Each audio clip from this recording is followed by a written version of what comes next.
नमस्कार साथियों, आप सभी का हमारे YouTube channel all GK by RK में स्वागत है।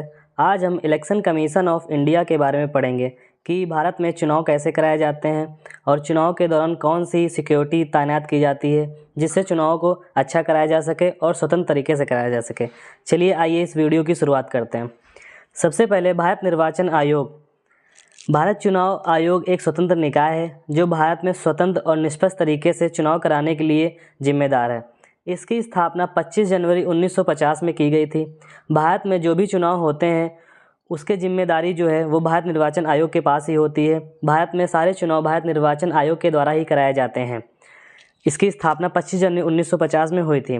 इलेक्शन कमीशन के द्वारा राष्ट्रपति, उपराष्ट्रपति का चुनाव कराया जाता है। लोकसभा और राज्यसभा के सदस्यों का भी चुनाव कराया जाता है। विधानसभा और विधान परिषद का भी चुनाव कराया जाता है। ईवीएम क्या होता है? EVM electronic voting machine. जब हम लोग वोट डालने जाते हैं तो आपने देखा होगा कि ये ईवीएम मशीन रखी हुई होती है। तो जिस पार्टी जो उम्मीदवार है जो इलेक्शन में खड़े हैं उसमें उस पार्टी का चिन्ह बना होता है, तो हम लोग उसी बटन के सामने उसका चिन्ह होता है तो हम लोग उस बटन को दबाते हैं जिससे हमारी वोट पड़ जाती है। अब आते हैं वीवीपैट पे। ये होता है voter verifiable paper audit trial. जब हम लोग वोट डालते हैं तो हमने जिस पार्टी को वोट डाला है उसका चुनाव चिन्ह इस मशीन में बनकर आता है, जिससे हमें पता चल जाता है कि हमने सही पार्टी या जिसको भी हमें वोट देना है हमने उसी इंसान को वोट डाला है। इसके आगे हम लोग देखते हैं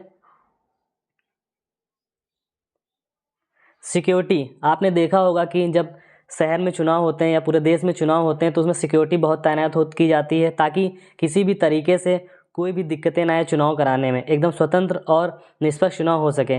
इसमें पेट्रोलिंग ऑफिसर्स होते हैं। आपने देखा होगा कई गाड़ियां चुनाव के समय उसी पोलिंग बूथ के आसपास टहला करती हैं कि सिक्योरिटी कर सकें और चुनाव में कोई दिक्कत ना हो। उसमें पुलिस भी होती है। पुलिस का भी एक हिस्सा होता है। चुनाव के समय पुलिस भी तैनात की जाती है ताकि सुरक्षा पूरी बनी रहे किसी भी पोलिंग बूथ पर। इसमें जब बहुत बड़ा चुनाव होता है तो मिलिट्री भी आती है। उसमें सीआईएसएफ के जवान होते हैं, पीएसी होती और सीआरपीएफ के जवान होते हैं जो एक कड़ी सिक्योरिटी देते हैं ताकि चुनाव में कोई भी दिक्कत ना आए और चुनाव आसानी तरीके से किया जा सके। अब हम लोग देखते हैं जिला निर्वाचन अधिकारी क्या होता है। आपने देखा होगा कि आपके जब कोई भी चुनाव होता है तो आचार संहिता लागू कर दी जाती है। उसके बाद तो जब चुनाव संहिता लागू कर दी जाती है तो उसमें जो जिला निर्वाचन अधिकारी यानी डीएम को बना दिया जाता है। वही चीज़ यहाँ पे लिखी हुई है। आचार संहिता लगने के बाद देश भर के अधिकारी और भी ज़्यादा पावरफुल हो जाते हैं। इन सब में सबसे ज़्यादा शक्तिशाली जिले के अधिकारी डीएम हो जाएंगे। जिला निर्वाचन अधिकारी का पद ग्रहण कर लेते हैं, यानी कि जब आचार संहिता लागू की जाती है देश भर में तो चुनाव आयोग के द्वारा ही डीएम को एक अतिरिक्त पद दिया जाता है जिसे जिला निर्वाचन अधिकारी कहा जाता है। जब ये पद डीएम को दिया जाता है तो उस समय जब कोई भी रैली करनी हो किसी नेता को या किसी मंत्री को तो सबसे पहले डीएम की परमिशन लेनी होती है। वही लिखा हुआ है, जिले में छोटे से छोटे कार्यक्रम से लेकर प्रधानमंत्री की रैली भी जिले के डीएम के आदेश के बाद ही आयोजित की जाती है। देखिए दोस्तों, अब आपके सामने जब डीएम को ये पद सौंपा जाता है तो उसकी पावर कितनी बढ़ जाती है। प्रधानमंत्री क्यों ना हो, जब उसको रैली करनी होती है तो डीएम से सबसे पहले परमिशन लेनी पड़ती है। अगर डीएम ने मना कर दिया तो फिर वो जो रैली आयोजित नहीं की जाती है।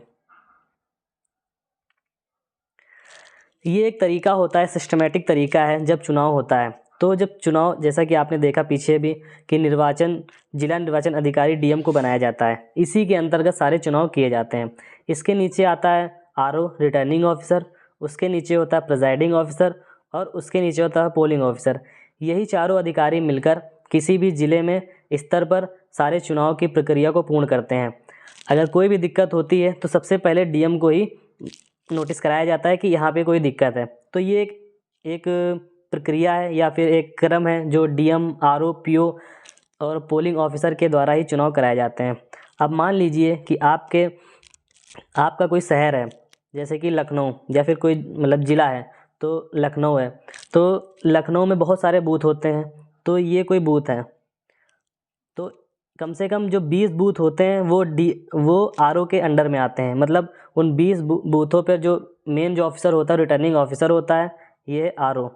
तो आरओ की जिम्मेदारी होती है उन 20 बूथों पर इलेक्शन कराने की। और हर एक बूथ पर पीओ होते हैं, मतलब प्रिजाइडिंग ऑफिसर। उनकी जिम्मेदारी होती है कि कैसे चुनाव कराया जा सके। यानी कि जब कोई ज़िले में चुनाव होते हैं तो उस सभी जितने भी बूथ होते हैं तो एक आरओ होता है उसके अंतर्गत कम से कम 20 बूथ आते हैं। हर एक बूथ पर पीओ होता है यानी प्रिजाइडिंग ऑफिसर होता है। तो आप समझ सकते हैं किस तरीके से चुनाव कराया जाता है। अगर कोई भी चुनाव की प्रक्रिया में कोई दिक्कत आती है, पीओ आरओ को बताता है, आरओ डीएम को बताता है और एक आसानी तरीके से एक वहाँ पे शिकायत की जाती है कि चुनाव में कोई दिक्कत हो रही है, तो डीएम तुरंत एक्शन लेता है और उस मुसीबत को दूर करता है जिससे चुनाव एक निष्पक्ष तरीके से किया जा सके। ये लास्ट में आप देख रहे होंगे पोलिंग ऑफिसर्स क्या होते हैं। जब आप वोट डालने जाते हैं तो आपने देखा होगा 3 लोग बेंच में बैठे हुए होते हैं। सबसे पहला आपका एक अधिकारी होता है, डॉक्यूमेंट चेक करता है, तो वो पोलिंग ऑफिसर होता है। दूसरा आगे बढ़ेंगे तो आपके हाथों में स्याही लगाता है, वही पोलिंग ऑफिसर होता है। और तीसरा एक होता है जो उस मशीन की देख रेख के लिए बैठा होता है, कोई मशीन में दिक्कत ना है, मशीन को चालू कर देता है ताकि आप वोट डाल सकें, तो वही पोलिंग ऑफिसर होता है। यही सारे अधिकारी होते हैं जो मिलकर किसी चुनाव को कराते हैं और निष्पक्ष तरीके से चुनाव कराए जाते हैं ताकि कोई भी समस्या ना आए।